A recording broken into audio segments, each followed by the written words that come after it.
नमस्कार। हिमदर्शन टीवी शिमला के लिए मैं हूं विजेंद्र दत्त गौतम और आज हम बात करेंगे नशा माफिया पर। हिमाचल प्रदेश में नशा माफिया आज बहुत हावी हो चुका है। इसकी जड़ें इस कदर व्याप्त हो चुकी हैं कि आज बच्चे मर रहे हैं और लोगों को इस बात का आभास भी नहीं है कि वो दवा खा रहे हैं वो असली भी है या नकली। नकली दवा माफिया एक शिकायत के दौरान सामने उजागर हुआ है।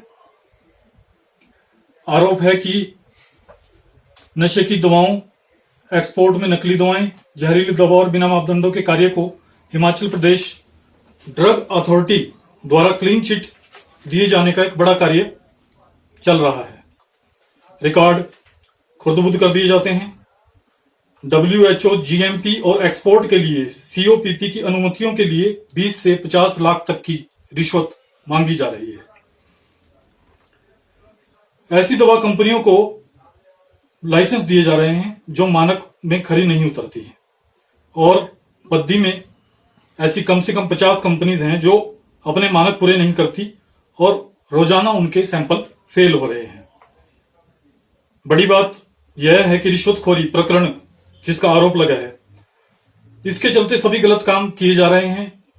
लाजमी है ऐसे में दवा उत्पादक दवाओं में गुणवत्ता कहां से लाएंगे। आरोप है कि ड्रग कंट्रोलर बद्दी नवनीत मारवाह भ्रष्टाचार के चलते 1000 करोड़ से भी अधिक धन की उगाही अब तक कर चुके हैं और इस बाबत प्रधानमंत्री को एक बड़ी शिकायत भी की गई है। शिकायत की एवज में सरकारी तंत्र में अभी हलचल भी देखी जा सकती है। कार्रवाई के लिए ड्रग कंट्रोलर ऑफ इंडिया ने अभी हाल ही में स्वास्थ्य सचिव को एक पत्र लिखा है जिसमें निष्पक्ष कड़ी कार्रवाई की मांग की है। शिकायत का यह सिलसिला बीते 28 अप्रैल से चला हुआ है। अभी कागजी प्रक्रिया बोझिलता की ओर है। बहरहाल आरोपी को लेकर संघर्षशील श्री MC जैन जो एक उद्योगपति हैं 32 वर्ष से और समाज सेवा के क्षेत्र में सक्रिय हैं, आज हमारे साथ हैं। MC जैन जी, आपका स्वागत है। बहुत बहुत धन्यवाद। मुझे आपके हिमदर्शन में आने का मौका मिला, मैं आपका बहुत बहुत धन्यवाद करता हूँ। मैं 32 साल से इस व्यवसाय में हूँ और मैंने बहुत सी स्टेटों में ये व्यवसाय किया है और कर रहा हूँ। इसके अतिरिक्त मैंने हिमाचल में भी व्यवसाय 2004 से मैं जुड़ा हुआ हूँ और हिमाचल के नाम से लोगों को ऐसा लगता क्या सच्चाई है कि हिमाचल देवभूमि है और देवभूमि के अंदर जो काम करेगा अच्छा काम करेगा और अच्छा काम करेगा तो भगवान भी उसकी मदद करेगा। परंतु यहाँ इस देवभूमि में कुछ ड्रग माफिया जो है ड्रग कंट्रोलर का चोला पहना हुआ है पर वो ड्रग माफिया के सरगना है। उनका नाम है नवनीत मारवाह। मेरे से कुछ लोग इंडस्ट्रीज के मिले, बात होती है कि जी हम तो बहुत परेशान हैं, मारवाह साहब को 20-20 लाख रुपए किस चीज के दें, फैक्ट्री चलाएं, लेबर को पैसे दें या असली दवाई बनाएं तो बचता कुछ नहीं, नकली बनाएं तो दिल नहीं मानता। तो मैंने कहा आप आवाज उठाओ। कह रहे जी करोड़ों रुपए लगा चुके हैं, बैंकों का लोन है, अगर आवाज उठाएंगे तो मारवाह जी हमारी फैक्ट्री बंद कर देंगे। क्योंकि कुछ समय पहले, करीब 3 साल पहले, मिस्टर जे सूदन एक पोंटा साहब में थे, उनकी फैक्ट्री को वो आवाज उठाते थे।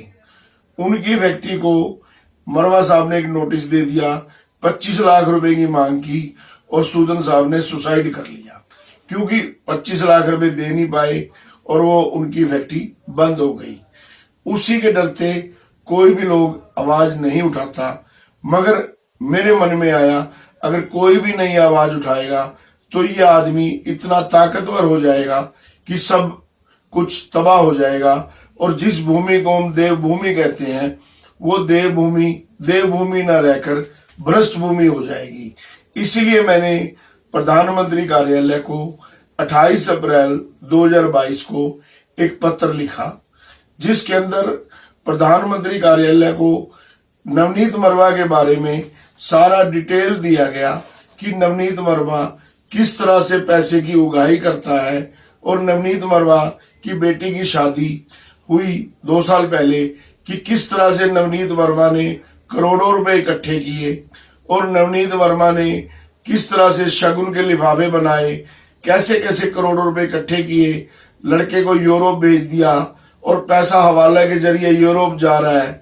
तो इस तरह के जब हमने बात प्रधानमंत्री कार्यालय को करीब 12 पेज का पत्र मैंने लिखा, उसके लिए प्रधानमंत्री कार्यालय ने 5 मई 2022 को प्रदेश सरकार को पत्र मार्ग किया कि इसकी जांच की जाए, परंतु वो जांच दब गई, कोई जांच नहीं हुई, क्योंकि नवनीत मरवा लगभग 1000 करोड़ रुपए का आदमी है। इसने ऐसी कंपनियों को लाइसेंस दिए हुए हैं जो कोई मानक पूरा नहीं करती। 50 कंपनियां ऐसी बद्दी में हैं जिनके ऊपर WHO दिया हुआ है, परंतु वो स्टेट GMP भी उनको मानक पूरे नहीं करते, क्योंकि हर लाइसेंस की 20 से 25 लाख रुपए फीस है। उसके बाद और भी हमने प्रधानमंत्री कार्यालय को इसी शिकायत के माध्यम से कई चीजें बताई, परंतु वो सब शिकायतें दब गई।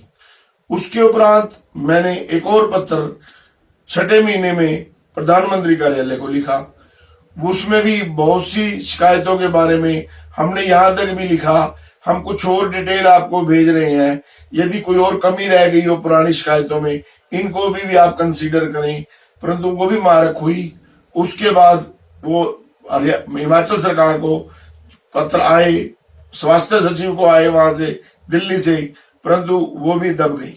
उसके बाद 8वें महीने में एक और रिमाइंडर हमने भेजा कि कुछ और कमियां आपको बताते हैं। कुछ पोंटा की इंडस्ट्री थी, कालेआम की इंडस्ट्री थी, जिनको दूसरी स्टेटों में तो ये कहा जा रहा है कि ये कंपनियां मानक के मुताबिक नहीं है और हिमाचल में उनको WHO दिया जा रहा है। उनके 20-20, 50 सैंपल फेल हैं। करीब हिमाचल के अंदर 40,000 सैंपल फेल हैं और 218 केस रजिस्टर्ड हुए हैं। तो ये सब देखते हुए अभी हम ड्रग कंट्रोलर ऑफ इंडिया को हमने पत्र दिया कि आप कुछ इसमें इंटरवीन कीजिए, सरकार कोई कार्रवाई नहीं कर रही।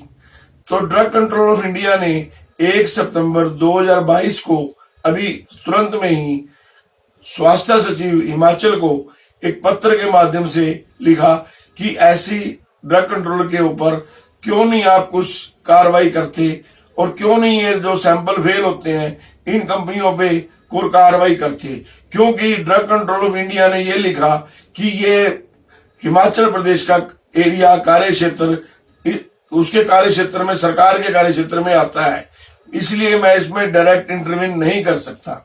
मगर लोगों की सेहत से खिलवाड़ हो रहा है। इस खिलवाड़ में अगर ऐसे ही होता रहा तो लोगों का जो दुनिया में 2019 के बाद दवाइयों का विश्वास बना है कि अगर दुनिया में दवाई दे सकता है तो सिर्फ इंडिया दे सकता है सस्ते रेट में। मगर हिमाचल में इस तरह के सैंपल फेल, घटिया किस्म की दवाइयां रिश्वतखोरी के चलते अगर बनती रही तो दुनिया से भारत का नाम ही लोग ऐसे समझने लग जाएंगे कि शायद पूरे भारत में नकली दवाइयां बनती हैं, जबकि कुछ लोग ही गंदे होते हैं, सारी दुनिया गंदी नहीं होती। कुछ लोग इस धंधे के अंदर जल्दी अमीर बनने के चक्कर में और मरवा जी के पैसे देने के साथ वजह से गलत काम कर रहे हैं, मगर सारे भारतवर्ष के लोग पूरी दुनिया में बदनाम हो जाएंगे। इसलिए मैं अभी और भी शायद मुझको PIL भी फाइल करनी पड़े, कोर्ट में भी जाना पड़े, तो मुझे जाने में गुरेज नहीं है, क्योंकि सरकार अगर कार्रवाई नहीं करेगी तो मुझे ये सब कुछ कार्रवाई करनी पड़ेगी। जी, जैन साहब ने कहा है कि ड्रग माफिया इतना सक्रिय है कि मानक पूरे नहीं किए जा रहे हैं और WHO जो एक अंतरराष्ट्रीय पैमाने की परमिशन होती है वो दी जा रही है। एक अहम बात यह भी खुलकर सामने आई है कि इस भारी दबाव में उद्योगपति इस कदर खौफ जदा है कि आत्महत्या तक करने को मजबूर हो रहे हैं और यहां से हिमाचल प्रदेश से उद्योग इंडस्ट्री पलायन करने को मजबूर है। जैन साहब, आपने अपनी शिकायत में जो जिक्र किया है बच्चों की मृत्यु का, जिसमें आपने कालाम स्थित मिक्सी लेबोरेटरी का और एक अन्य उद्योग डिजिटल विजन का जिक्र किया है, जी। तो ये क्या प्रकरण है, इसके बारे में थोड़ी जानकारी दी। 2 साल पहले डिजिटल विजन नाम की एक कंपनी है कालाम में, जम्मू में गवर्नमेंट सप्लाई की, और जम्मू में उनकी दवाइयों से 15 बच्चे मर गए। एक कफ सिरप बनाया जिसके अंदर पॉइजन निकला, और पॉइजन की वजह से 15 बच्चे मर गए, और 15 जब बच्चे मरे तो वो ह्यूमन राइट कमीशन में भी केस रजिस्टर्ड हुआ, और ड्रग अथॉरिटी जम्मू कश्मीर में भी केस रजिस्टर्ड हुआ, और इसके अलावा दिल्ली में भी केस रजिस्टर्ड हुआ, परंतु हिमाचल में उस पर कोई कार्रवाई ड्रग विभाग ने इसलिए नहीं की कि उसने 25 से 50 लाख रुपए मरवा को रिश्वत के तौर पे दे दिए, कुछ अपने आप मैनेज करने के लिए और कुछ बाकी सब कुछ मैनेज करने के लिए। उस पर कार्रवाई ना होना तो लोगों के हौसले बढ़ गए कि जब पैसे देकर काम चल जाता है तो दवाई बनाने की, सही दवाई बनाने की जरूरत ही नहीं है। उसी का एग्जाम्पल हुआ उस अभी कालाम में 10 दिन पहले निक्सी लेबोरेटरी एक है जो पीजीआई चंडीगढ़ में 5 बच्चे मर गए, उसकी भी दवाइयों का यही हाल रहा कि उस पर भी कोई कार्रवाई नहीं हुई। 2 दिन अखबार में आई, 30 लाख रुपए मरवा जी को दिए, वो मैनेज हो गई, परंतु ड्रग कंट्रोल ऑफ इंडिया ने उसकी जांच के आदेश किए हुए हैं कि इसकी अब जांच कीजिए, ऐसे रोज बच्चे मर रहे हैं तो ऐसे कैसे चलेगा, क्योंकि ये लोग एक ड्रग माफिया है, और ड्रग माफिया में मरवा साहब इन सबका सरगना है। वो उस पैसे के दम पर कोई परमिशन दे देता है, कोई कार्रवाई नहीं करता। WHO GMP लेना हो उसकी फीस 20 लाख रुपए है, जबकि यह WHO पहले जिला स्तर पर जो लाइसेंसिंग अथॉरिटी होती थी वो देती थी, परंतु आज की डेट में यह लाइसेंस WHO जो दवाइयों का एक्सपोर्ट करने के लिए विदेशों में कंपनियों को चाहिए, ये सिंगल मरवा देता है पूरे प्रदेश के। कहने का मतलब अगर किसी की फैक्ट्री कुल्लू में है और उसको WHO सर्टिफिकेट चाहिए तो उसको बद्दी आना पड़ेगा WHO सर्टिफिकेट लेने के लिए, विद 20 लाख रुपए फीस होगी और 400 किलोमीटर का रास्ता तय करके आएगा। तो मुझे थोड़ा सा इस बात पे भी अफसोस हो रहा है कि जो सरकार की हमारी जीरो टॉलरेंस और सिंगल विंडो पॉलिसी का क्या हुआ। एक सर्टिफिकेट लेने के लिए आदमी को 400 किलोमीटर आना पड़ता है, तो यह सब सरकार इसकी कोई कार्रवाई करे, और जो दवाइयां का सैंपल का जो धंधा चला हुआ है इसको कार्रवाई करे, उसको बंद करे। एक अगले सवाल की ओर बढ़ते हैं। एक आपने प्रकरण उठाया है जो हालिया कालाम में पेश आया था, जिसमें कुछ ड्रग्स पकड़ी गई थी, एक खेप पकड़ी गई थी, कोई 700 किलोग्राम जी नशे की का साल्ट, और इसमें पंजाब पुलिस और वहां की नारकोटिक्स डिपार्टमेंट ने कार्रवाई की थी, जिस पर वो फैक्ट्री बंद हो गई थी। लेकिन आपने अभी अपनी शिकायत में कहा है कि फैक्ट्री चल रही है। जी। तो क्या है ये प्रकरण, इसके बारे में थोड़ी। ये कालाम में ओरिजिनल फार्मा इंटरनेशनल के नाम से कंपनी है, और जो पिछली बार मैंने अभी जिक्र किया है डिजिटल विजन, जिससे 15 बच्चे जम्मू में मर गए, दोनों भाई हैं ये, और एक की कंपनी में तो दवाई बनाने से बच्चे मर गए और दूसरा नशे का सरेआम कारोबार करता है। इसके अंदर 700 किलो ट्रामाडोल पकड़ी गई जो कि नशे की दवाई है, और 4 करोड़ बनी हुई गोलियां पकड़ी गई जो कि नशे की दवाई है। वहां पर पंजाब पुलिस ने, तरन तारण के डीएसपी ने इसका पंजाब में एनडीपीएस में मुकदमा दर्ज किया, और उसने फैक्ट्री में रेड की, और 1.5 महीना फैक्ट्री बंद रही, परंतु हिमाचल की अथॉरिटी ने यह फैक्ट्री सुचारू रूप से चलाई हुई है और कोई इस पर मुकदमा दर्ज नहीं किया। जबकि अभी 2 महीने पहले डीजीपी हिमाचल ने एक पत्र लिखकर एसएचओ कालाम को भेजा है कि यह फैक्ट्री तुरंत प्रभाव से बंद की जाए, परंतु पैसे के दबाव में मरवा जी के द्वारा यह फैक्ट्री लगातार चलाई जा रही है, क्योंकि नशे की बिक्री से मरवा को करोड़ों रुपए मिल रहे हैं, और ये एक बहुत बड़ा गैंग है। तो जैसे इनका भाई है, 2-3 भाई हैं, ये सभी का धंधा यही है। एक आपने पूर्व हमारे स्वास्थ्य मंत्री जी का जिक्र किया है, विपिन परमार जी का। उन्हें त्याग पत्र भी देना पड़ा था, कोई प्रकरण हुआ था और इस समय फार्मा कंपनी का कोई मामला था। क्या मामला था? ये 2019 की बात थी, जब दो प्रकरण हुए उस समय। एक तो प्रकरण ये हुआ कि बद्दी में स्कॉट आइडियल कंपनी है, इसके मालिक हैं संजीव गोयल, जिन्होंने इसकी बेटी की शादी के अंदर करोड़ों रुपए खर्च किया और 15 इनोवा टैक्सी इसकी बेटी की शादी के अंदर बुक करवाई, होटल बुक कराए 5 स्टार। वो और ओरिसन इंटरनेशनल दोनों सालार बेनोई हैं जो नशे का कारोबार करता है कालाम में, और एस्कॉट आइडियल जो है वो बद्दी में है। तो उस एस्कॉट आइडियल का एक सैंपल विदेश में फेल हुआ 2019 में, और 2019 में जब सैंपल फेल हुआ तो वहां की सरकार ने ड्रग अथॉरिटी को लिखा, तो ड्रग अथॉरिटी ने कोई कार्रवाई नहीं की और उससे करोड़ों रुपए लेकर, करीब 2.5 करोड़ रुपए लेकर वो मामले को रफा दफा कर दिया। परंतु वहां विदेश की जो सरकार है वहां पर वो मामला रफा दफा नहीं हुआ। उन्होंने भारत सरकार को लिखा कि आपका ड्रग कंट्रोलर हिमाचल प्रदेश हमको कोऑपरेट नहीं कर रहा, तो इसकी आप जांच करें। उस समय पे मंत्री थे, स्वास्थ्य मंत्री थे विपिन परमार जी। भारत सरकार ने, पीएमओ ने इंटरवीन करके विपिन परमार जी को पूछा भी ये इसमें क्या मामला है, परंतु नवनीत मरवा जी द्वारा स्वास्थ्य मंत्री को गुमराह कर दिया गया कि ये कोई मामला नहीं है, ये मामला खत्म हो चुका है, जबकि मामला खत्म नहीं हुआ था। और पीएमओ से माननीय मंत्री जी को, विपिन परमार जी को ये फटकार लगाई गई कि आप ऐसा क्यों बता रहे हैं, जो आप बता रहे हैं कि मामला खत्म हो गया है, जबकि विदेश में बता रहे हैं, एम्बेसी बता रही है कि मामला खत्म नहीं हुआ। तो उसकी वजह से विपिन परमार को अपनी कुर्सी तक भी गंवानी पड़ी थी। जी, अगले प्रश्न की ओर बढ़ते हैं।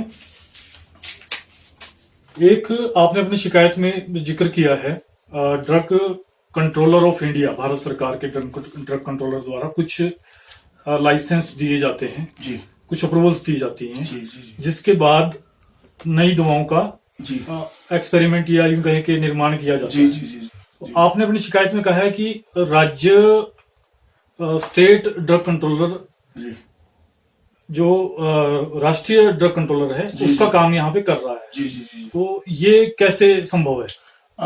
कुछ दवाइयां हैं जो रिसर्च प्रोडक्ट होते हैं, जिनकी दवाई बनाने की permission drug control of India द्वारा दी जाती है, जो कि न्यू ड्रग होती हैं, और उसके लिए एक प्रक्रिया है कि स्टेट ड्रग कंट्रोलर के यहाँ से रिकमेंडेशन जाएगी और ड्रग कंट्रोल ऑफ इंडिया उसके डॉक्यूमेंट चेक करेगा और उसको रिसर्च प्रोडक्ट, उसकी रिसर्च ठीक है तो उसको प्रोडक्ट की परमिशन दे दी जाएगी। वो एक न्यू ड्रग में आता है, जो मोस्टली मल्टीनेशनल काफी लोग, बड़े हाउसेज काफी करते हैं क्योंकि उनके पास रिसर्च की फैसिलिटीज होती हैं। परंतु यह काम बद्दी के अंदर छोटे छोटे उद्योगों को नवनीत मरवा जी द्वारा वो अप्रूवल दे दी जाती हैं 25 से 30 लाख रुपए लेकर, जिसकी permission drug control of India से मिलनी है। उसकी एवज में नवनीत वर्मा 20 से 25 लाख रुपए एक प्रोडक्ट के लेता है और उसकी अप्रूवल की कॉपी वो किसी भी रिकॉर्ड में उस उद्योगपति की सरकारी फाइल में नहीं मिलेगी। उसकी कॉपी एक उद्योगपति को देता है और एक कॉपी अपनी फाइल में रखता है, ताकि उस प्रोडक्ट परमिशन की दूसरों लोगों को पता ना लगे। अगर किसी को पता लगेगा तो वो भी उस अप्रूवल को मांगेगा या ड्रग कंट्रोल ऑफ इंडिया को उसकी शिकायत करेगा। इसलिए नवनीत मरवा उसको अपनी पर्सनल फाइल में रखता है। परंतु 2 या 3 साल के बाद सरकार का नियम है, वही दवाई नॉर्मल ड्रग कंट्रोलर स्टेट की पावर में आ जाती है, तब सभी को वो परमिशन दे दी जाती है और उसको ये कहा जाता है कि ये परमिशन अब खुल गई है, जबकि जिसको वो परमिशन 2 नंबर में दी गई वो करोड़ों रुपए की कमाई कर चुका होता है और जिसके अंदर नवनीत मरवा का आधा शेयर उस कमाई में रहता है। इस तरह के कुछ 10-15 उद्योगपति बद्दी के अंदर खूब करोड़ों रुपए लगाकर पनप रहे हैं और नवनीत मरवा का उन कंपनियों में हिस्सेदारी है। इस सारे काम को कामयाब करने के लिए नवनीत मरवा ने एक पंकज कपूर नाम का एक दलाल अपना जीरकपुर में रखा हुआ है, जो सारे काम को अंजाम देता है। बड़े गंभीर आरोप हैं। जब एक्सपेरिमेंटल दवाएं, जिन्हें रिसर्च प्रोडक्ट कहा जाता है, अगर उनके मानक ही सही ना हो, तो ऐसे में क्या अंदाजा लगाया जा सकता है कि दवाओं की गुणवत्ता बाजारों में क्या होगी। आपने एक शिकायत में कहा है कि टेक्निकल डाटे का जिक्र हुआ है कि किसी को भी अगर ड्रग की परमिशन लेनी है तो संबंधित ड्रग का टेक्निकल डाटा जुटाना होता है, और इसमें भी कुछ धांधली की जा रही है। क्या धांधली है? पोटा साहब में एक फर्म है एमसी फार्मा, उसका केयर टेकर है मिस्टर के चंद्रू।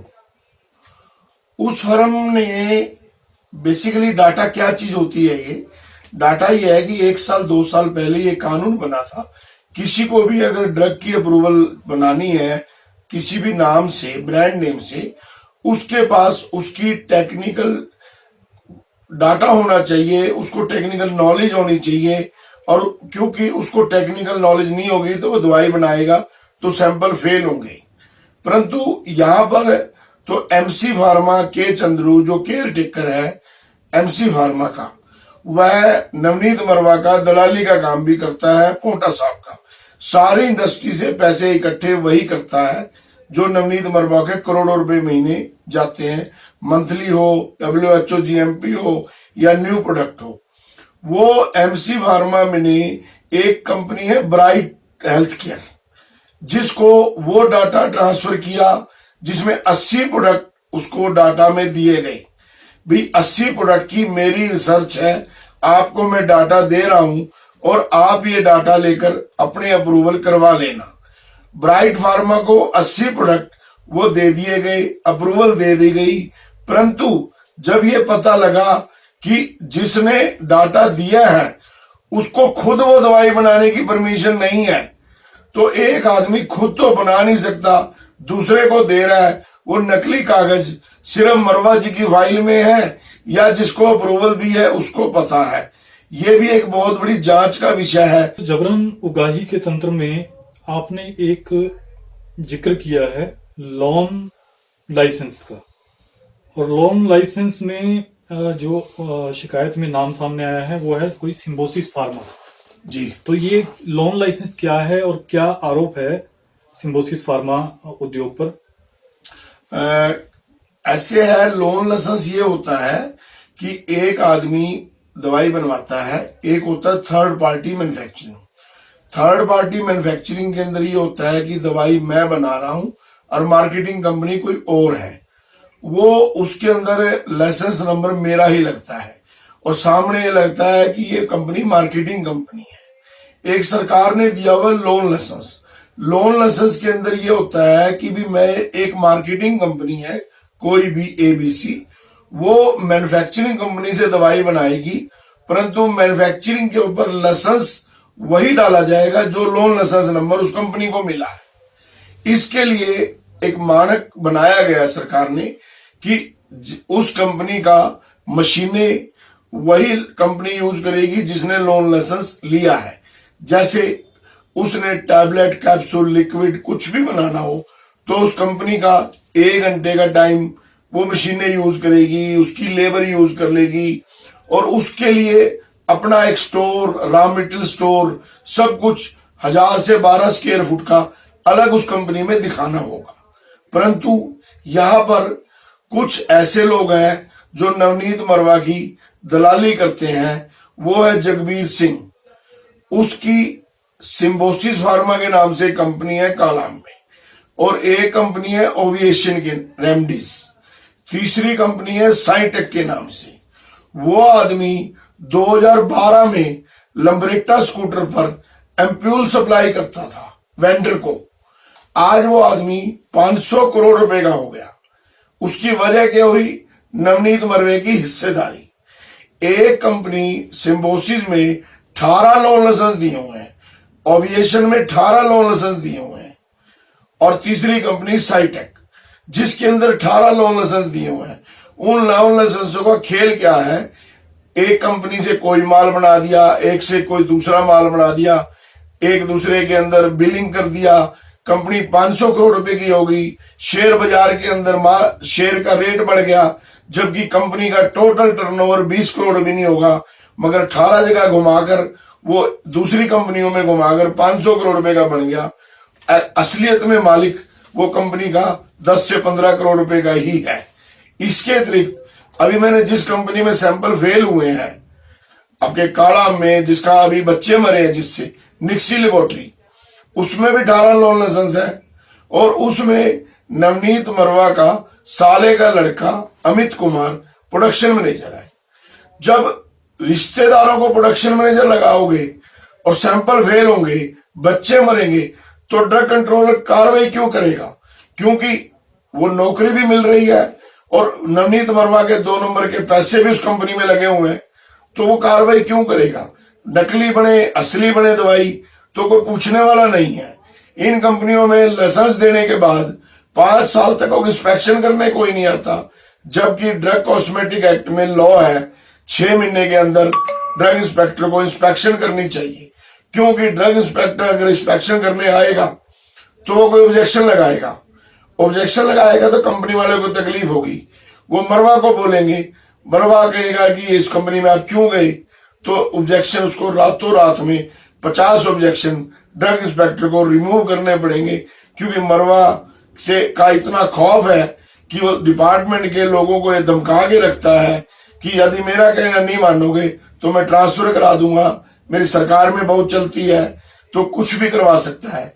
इसलिए यह जो माफिया है इतना सक्रिय है कि चाहे लोन लाइसेंस हो, चाहे दवाई का मामला हो, चाहे नशे का मामला हो, जब तक नवनीत मरवा की जांच नहीं हो जाती इन चीजों का कोई हल नहीं होने वाला। एक इसमें ये प्रकाश में है कि जहां लोन लाइसेंस का मतलब होता है वहां पे टाइम पूरा लगता है कि 8 घंटे की मैन्युफैक्चरिंग होगी जी, तो 18 लोन लाइसेंस में कैसे मैन्युफैक्चरिंग हो रही है? वहां पर मैन्युफैक्चरिंग हो ही नहीं रही, सिर्फ लाइसेंस है, बिलिंग हो रही है। आप 18 लोन लाइसेंस एक कंपनी में दे देंगे और फैक्ट्री आपकी प्रोडक्शन है 8 घंटे, तो क्या 5-5 मिनट के लिए एक एक कंपनी को आपने टाइम दे दिया? कोई मैन्युफैक्चरिंग नहीं है, सिर्फ कागजों में टर्नओवर घुमाई जा रही है और उस टर्नओवर के बेस पर अपना पैसा निकालकर लोगों के शेयर से वो कंपनी चलाई जा रही है, जिसके अंदर बहुत बड़ा घपला है। ईडी का भी इसके अंदर इन्वॉल्वमेंट होनी चाहिए, इसकी जांच होनी चाहिए। करोड़ों रुपए की टैक्स की चोरी है, जीएसटी की चोरी है और करोड़ों रुपए की इनकम टैक्स की चोरी है। और इवन क्या कुछ विदेशों में माल भेजा जा रहा है, कोई किसी कंपनी के नाम से, किसी का दूसरी कंपनी के नाम से माल भेज दिया जा रहा है, जिसके अंदर सेंट्रल एक्साइज की, कस्टम की, इंपोर्ट ड्यूटी तक की भी चोरी है। अभी कुछ दिन पहले ईडी ने भी सिम्बोसिस फार्मा की जांच की थी, उसमें कुछ कमियां पाई गई थी, पर नवनीत मरवा ने उसको मैनेज किया। बहुत गंभीर आरोप है। लोन लाइसेंस अपने आप में ही एक बहुत बड़ी प्रक्रिया है और किसी एक उद्योग को 18 लोन लाइसेंस देना एक अपने आप में इलीगल काम है। आपने एक सैंपल फेल होने का जिक्र किया है और तमिलनाडु मेडिकल कॉरपोरेशन द्वारा एक निरीक्षण होने की बात बताई गई है जी। ये ब्लैक लिस्टेड पुष्कर फार्मा का आपने मामला उठाया है, क्या मामला है? ये हम लोग दवाई की कंपनी वाले किसी भी प्रदेश में अगर टेंडर प्रक्रिया में हिस्सा लेते हैं तो वहां की जो स्टेट अथॉरिटीज हैं, जो उन्होंने टेंडर ओपन किया होता है, वहां पे तमिलनाडु में तमिलनाडु मेडिकल कॉरपोरेशन है। सभी प्रदेशों में मेडिकल कॉरपोरेशन बन गई हैं। केंद्र सरकार की बहुत अच्छी पॉलिसी है कि दवाइयां जो है मेडिकल कॉरपोरेशन के थ्रू खरीदी जाए और सस्ती खरीदी जाए और लोगों को फ्री दवाई दी जाए, परंतु वो गुणवत्ता का भी खास ख्याल रखा जाता है। वहां तमिलनाडु मेडिकल कॉरपोरेशन ने एक टेंडर निकाला दवाइयों का, जिसके अंदर 180 कंपनियां टोटल भारतवर्ष से उस टेंडर में शामिल हुई। उस टेंडर में करीब 35 कंपनियां हिमाचल प्रदेश की उस टेंडर में उन लोगों ने हिस्सा लिया। उस टेंडर में 35 कंपनियों का तमिलनाडु मेडिकल कॉरपोरेशन द्वारा फिजिकल निरीक्षण करवाया गया। उसके बाद ही वो लोग दवाई लेते हैं। उस निरीक्षण में उन्होंने बताया कि 7 कंपनियां जो का नाम की हैं, पुष्कर फार्मा, सनवेट फार्मा और भी 4-5 कंपनियां हैं, जिसका मैंने प्रधानमंत्री जी को शिकायत में जिक्र भी किया है कि ये कंपनियां जीएमपी कंप्लाइज नहीं करती और हाइजेनिक नहीं है।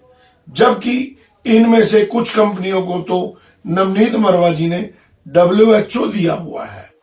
जब दूसरे प्रदेशों की हेल्थ की अथॉरिटीज ये कहती हैं कि हम इसको रिजेक्ट करते हैं क्योंकि ये कंप्लाइंस नहीं करती, कोई दवाइयां इनकी गुणवत्ता ठीक नहीं है, जब पहले से ही पता है कि ये कंपनियां कंप्लाइंस नहीं करती, तो विभाग जो कि ड्रग कंट्रोलर विभाग हिमाचल प्रदेश है उसके कोई कार्रवाई नहीं करती, क्योंकि वो लाखों रुपए मरवा जी को पैसा देते हैं ताकि ये कंपनियां मरवा जी की कृपा से चलती रहें और इस तरह से मरवा जी अमीर पे अमीर होते रहें, लोग मरते रहें, उसकी मरवा जी को कोई परवाह नहीं है। काली कमाई का धन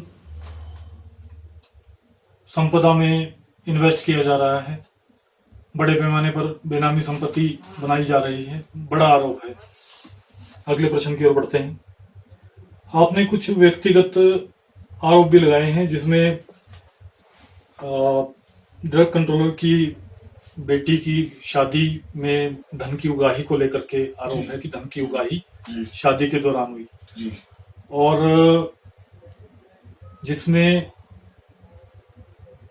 करोड़ों की तादाद में जी करोड़ों रुपयों की राशि एकत्र की गई। जी जी तो क्या मामला है, थोड़ी जानकारी। ड्रग कंट्रोलर नवनीत वर्मा की बेटी की शादी हुई दो साल पहले। उसमें नवनीत वर्मा की बेटी की शादी में जीरकपुर के अंदर एक पाम रिजोर्ट्स में एक लॉन है, वो बुक करवाया गया लेडीज संगीत के लिए शादी से पहले। वह पाम रिजोर्ट्स एक उद्योगपति द्वारा करवाया गया, जिस पाम रिजोर्ट्स की एक दिन की सिर्फ बुकिंग लॉन की 10 लाख रुपए है।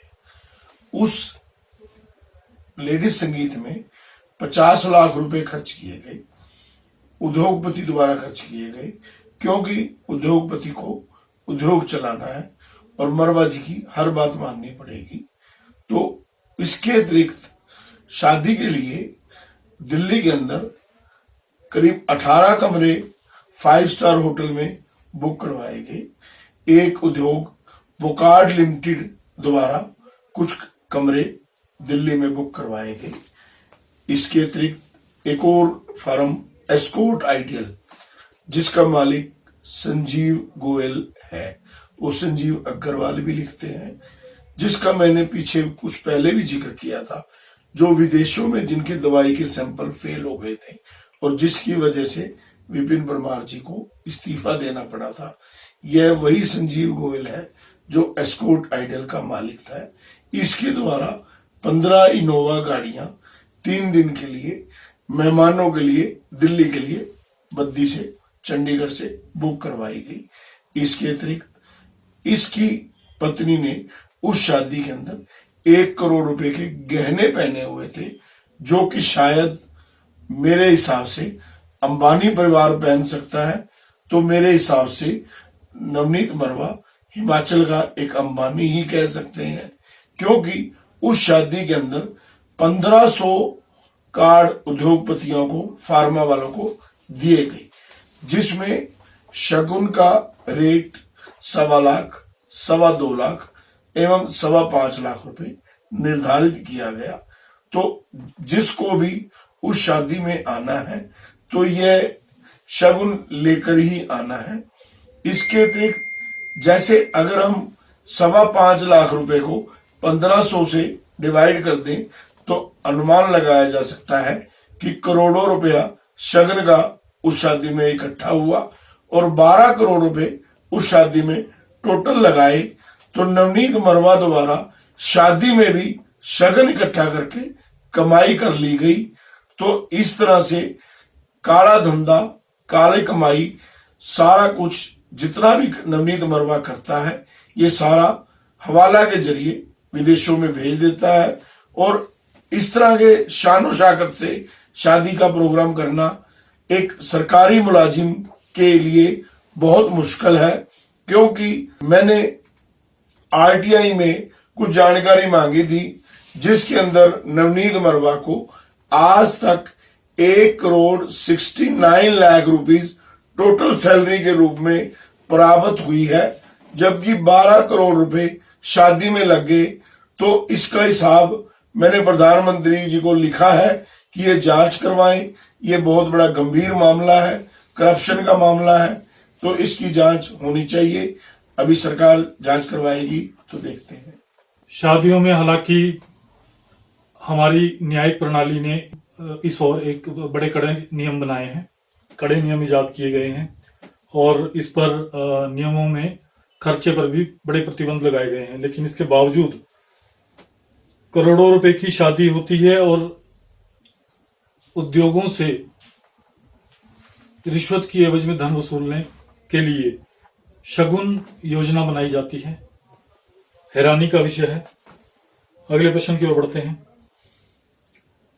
आपने एक एथोपियन क्लिक नामक एक आर्ट गैलरी का जिक्र किया है जो नवनीत मारवाह जी के पुत्र द्वारा चंडीगढ़ में खोली गई थी और इसमें इनका अच्छा व्यापार चल रहा था। तो आपने कुछ आरोप लगाए हैं, क्या आरोप हैं?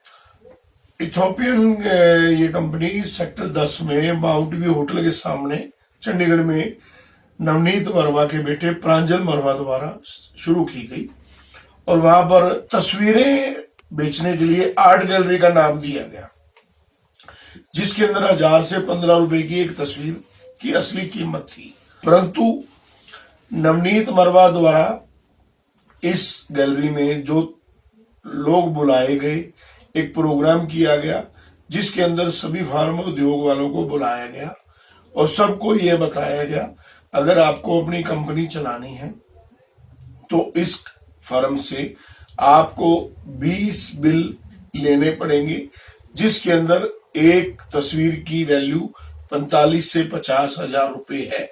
मतलब एक कंपनी वाले को 10 लाख रुपए का बिल लेना पड़ेगा, जिसकी 10 लाख रुपए का बिल का उस कंपनी ने चेक भी दिया।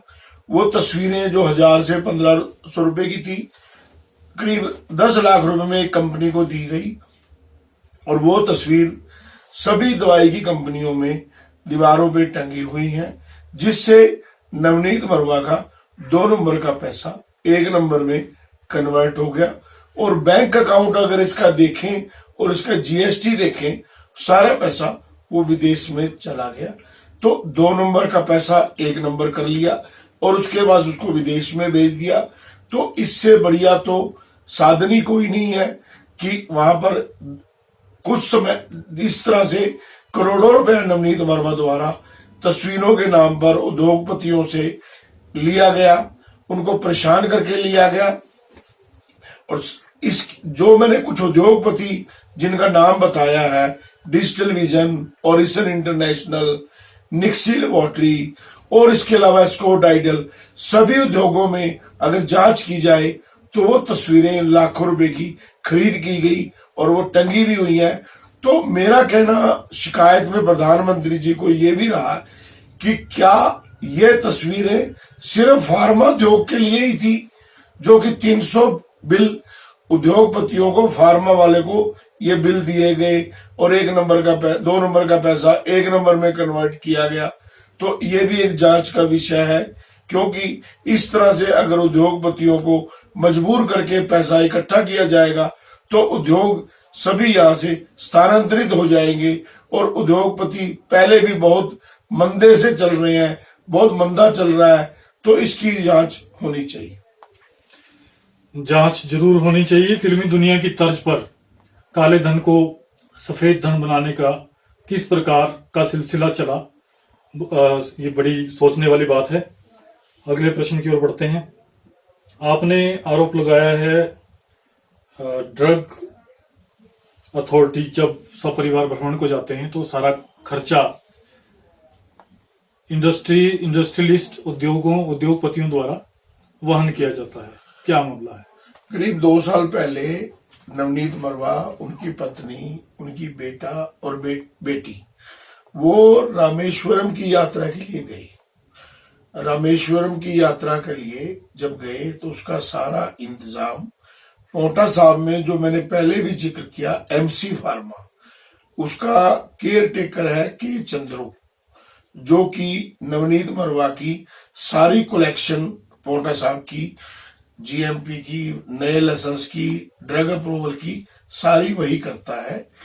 उसका सारा नवनीत मरवा का टोटल इंतजाम, जिसमें 5 लाख रुपए की साड़ियां खरीदी गई, 1.25 लाख रुपए की फ्लाइट हुई, 5 स्टार होटल में किया। के चंद्रू की बहन, जो कि रामेश्वर में ट्रैवल एजेंसी का काम करती है, उसके चंद्रू द्वारा उसका सारा इंतजाम किया गया। परंतु इंतजाम करने के बाद पैसा तो उस सारा उद्योगपतियों से वसूला गया। यात्रा तो रामेश्वरम की नवनीत मरवा की हो गई, सपरिवार हो गई, परंतु इससे नुकसान किसको हुआ, पिसना किसको पड़ा? फार्मा उद्योगपति को। पैसे किसने दिए? फार्मा उद्योगपति ने। इसलिए लोगों के पैसे से अगर सैर सपाटे ऐसे ही अधिकारी करेंगे तो फिर इंडस्ट्री के अंदर सर्वाइवल कैसे होगा? अहम सवाल है, इंडस्ट्रियल का सर्वाइवल कैसे होगा? गिफ्ट के नाम पे, यात्राओं के नाम पे पैसे वसूली का धंधा बिल्कुल नई बात है। अगले प्रश्न की ओर बढ़ते हैं। एक आपने जिक्र किया है हिमाचल प्रदेश के धर्मशाला के आश्रम का, वहां पे धन उगाही की रकम एकत्रित की जा रही है। क्या मामला है?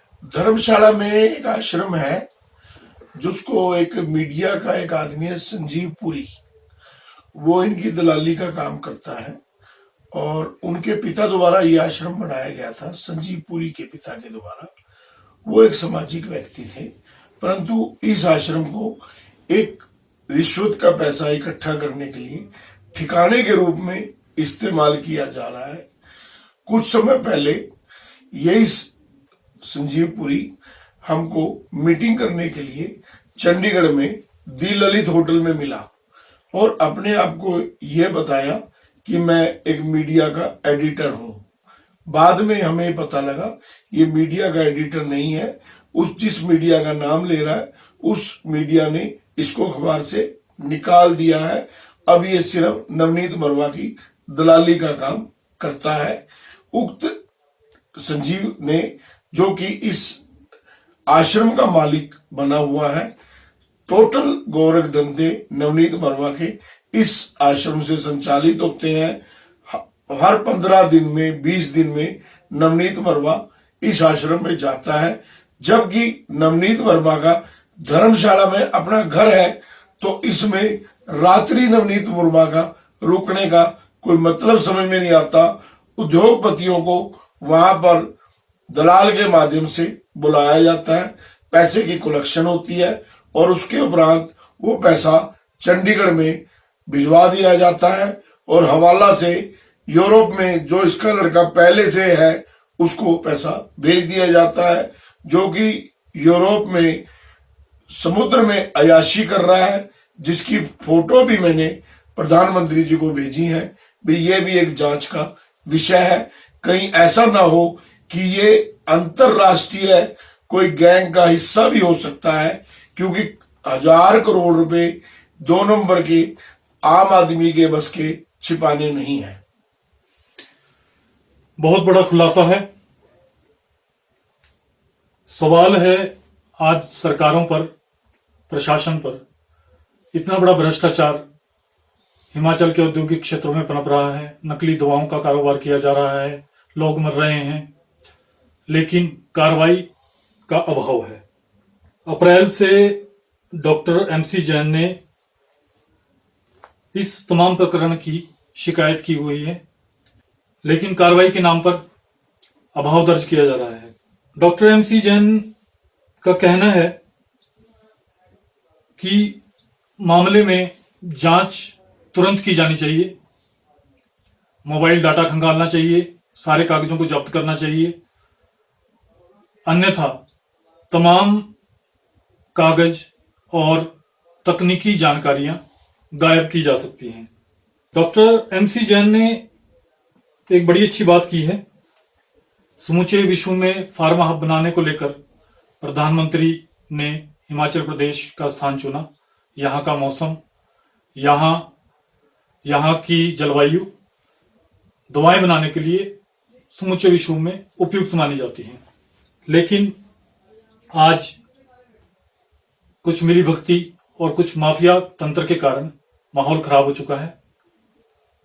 अहम है कि 2019 के बाद से हिमाचल प्रदेश में किसी भी दवा उद्योग को स्थापित नहीं किया जा सका है, जिसके पीछे कारण यहां का रिश्वतखोरी तंत्र और ड्रग माफिया बताया जा रहा है।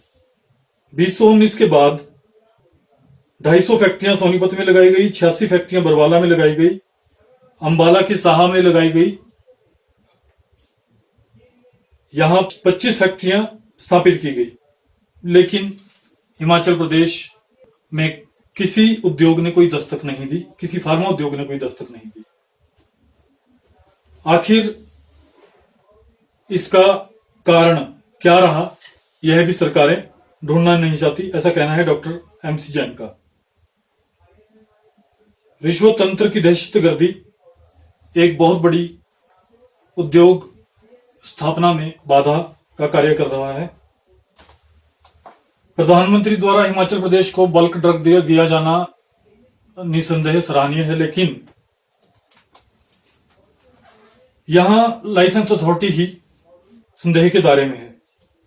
जो अकेले दवाओं के फॉर्मुलेशन में ही इतनी अराजकता है, तो ऐसे में बल्क ड्रग को लेकर कितना भ्रष्टाचार होगा, इसका सहज ही अंदाजा लगाया जा सकता है। हमारे साथ आज दवा माफिया पर खुलासा करने के लिए मौजूद रहे डॉक्टर एमसी जैन। समाज सेवा के क्षेत्र में इनकी अग्रणी भूमिका दर्ज की जाती रही है। एक नामी गिरामी उद्योगपति हैं, 32 वर्ष से उद्योग चला रहे हैं और आज बड़ा गंभीर विषय है कि इस विषय में कार्रवाई का अभाव है। डॉक्टर एमसी जैन, दवा माफिया पर इतना बड़ा खुलासा करने के लिए आपका बहुत बहुत धन्यवाद।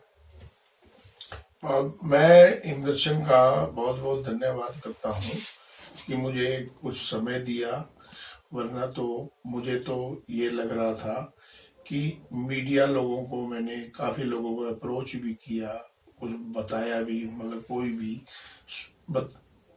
नवनीत मरवा के ऐसे प्रेशर में लोग थे, वो कुछ बताने के लिए तैयार नहीं थे। मैं हिमदर्शन का बहुत बहुत धन्यवाद करता हूँ, जिन्होंने मेरी बात को सुना और लोगों तक पहुंचाने का ये प्रयास किया। बहुत बहुत धन्यवाद। देखते रहिए हिमदर्शन टीवी।